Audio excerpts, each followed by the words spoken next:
It's a pleasure to be back in Dubai.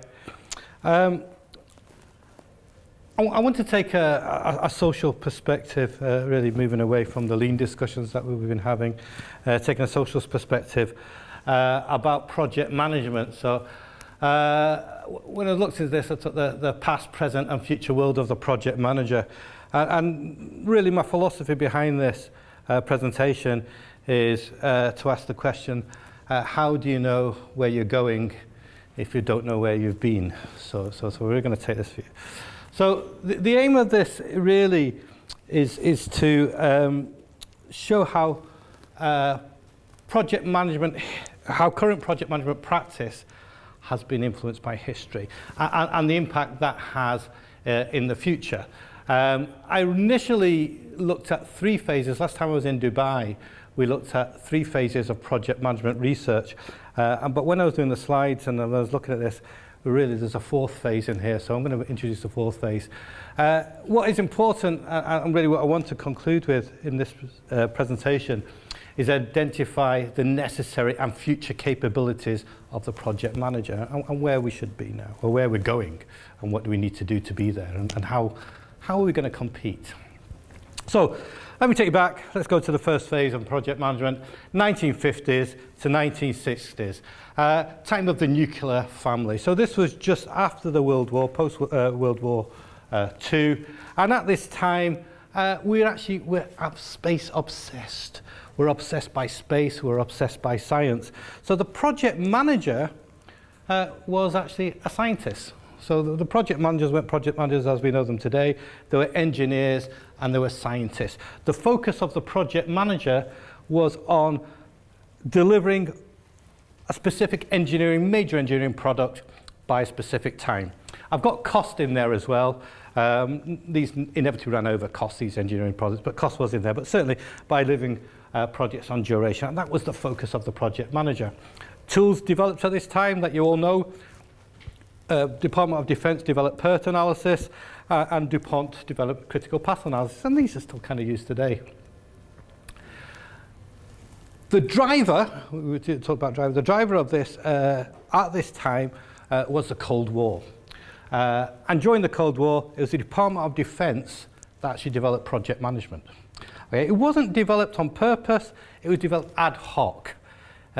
Trial and error, experiments, and what worked we call project management, what didn't work we just kind of forgot.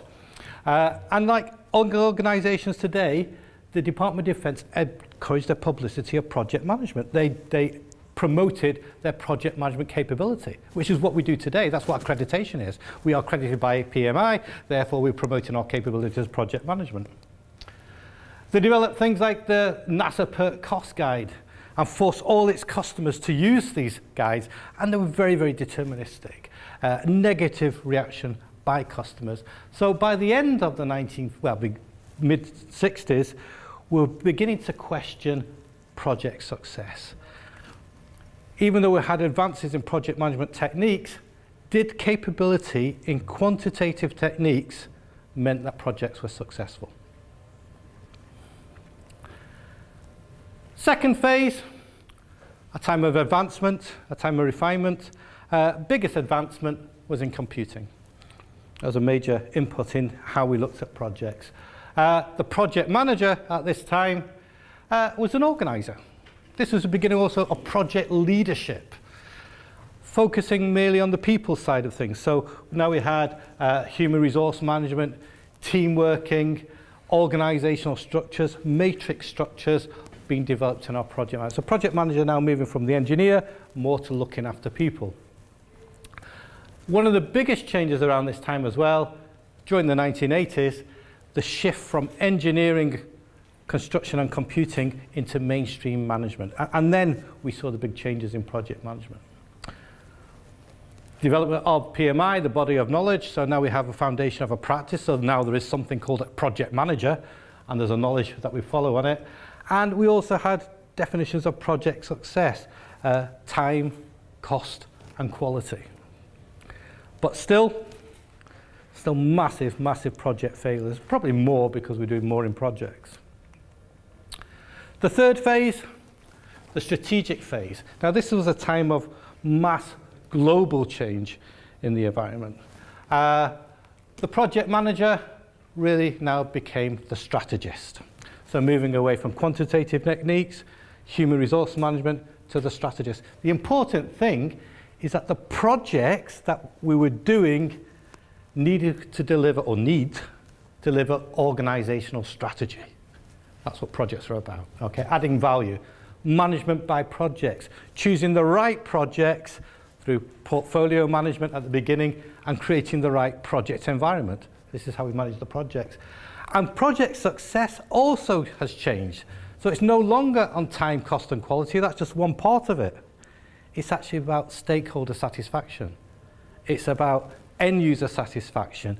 It's about client satisfaction. And it's about ensuring those projects that we implement add value to the organization. By the mid-2000s, we had become project obsessed.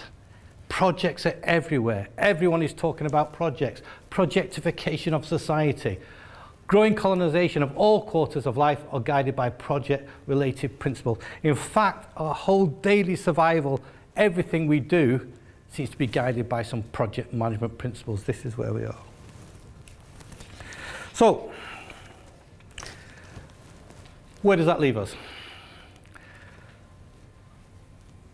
Over the past 20 years or so, we've become, competition's grown. Competition's got wider. Competition become more intense. And because of the technologies and advancements in technology, we don't even know who our competitors are. We have major corporations in competition with two guys from India working from a kitchen. Because of the competition, because of this, our expectations are higher. Our customers' expectations are much higher. They expect people to work for organizations to work for lower profit margins. There's been massive technological advancements. We're now expecting state-of-the-art technologies at lower costs, much lower costs. The business environment is constantly changing emergent, because we're doing things different, new ways of working. This whole conference is all about this changing business environment. Economic pressures. We see cycles of recessions, up and down, right around the world, global reactions on it. Political factors going on, Trump, Brexit, Scottish independence. Social concerns, now that we're wanting actually more work, more output, more productivity for less time, because we've got to spend time at home. And our stakeholder concerns, because we want more profits, but we want to be more ethical and have our workers work less. The whole thing is actually putting more and more pressure on what we do. So where does that leave us as a project manager? Well, I refer to the current project manager as a strategic leader. It does need to be agile, but agile in the sense that we need to react to that changing environment very, very quickly. We need to manage uncertainty and react to this environmental change. The narrow windows of opportunity, very narrow windows of opportunity, that if you don't deliver your projects by that point and achieve them, you'll miss those opportunities and competition will be eroded. And we have to constantly innovate. Without innovation, going to be eroded, going to be taken over, you can be sure of that. So it's not just about achieving a competitive advantage, it's about sustaining that competitive advantage, which is important. So, where we are now. The focus is very much on the temporary organization, ensuring that the strategic directives of a single organization are realized through the project. And we get project success through strategic alignment. We're ensuring what that organization wants is achieved through a single project. However, the world is getting more intense. I've said future, we're there now, but it's going to be worse. Or it's going to be greater. There's going to be a requirement in order to compete in the world, we're going to need to have greater diversity of specialist knowledge. We're going to have greater core competencies. And those core competencies cannot be found in a single organization.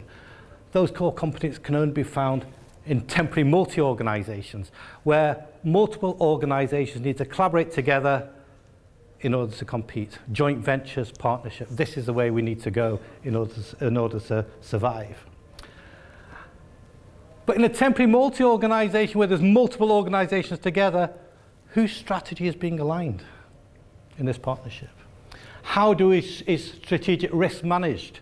How do we manage sensitive information? Because they're all in competition, yet they're working together. How do we lead?